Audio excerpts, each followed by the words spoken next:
Hello guys. So if you're looking how to collaborate on Instagram, so if that's the case, you have come to the right place, because today in this video I'm going to show you exactly how you can do that.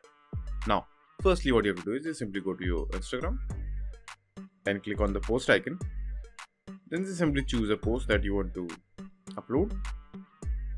Then click on the blue arrow at the top right. Then quickly do the editing part. Then again click the blue arrow at the top right.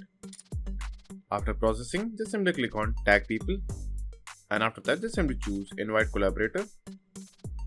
Then just simply type in the name of the person that you want to collaborate. Click that person. You can add multiple people if you want to. So for doing that, again click on edit collaborator and add another one. Then choose the person, and if you want to remove a collaborator, you can just simply click the cross icon at the right side of the account. Just simply click the cross icon and the collaborator is gone. Now in the end, what you have to do is just simply click on the tick mark at the top right corner to make your post public. And after that, again just simply click the check icon at the top right. Now you just simply uploaded your post.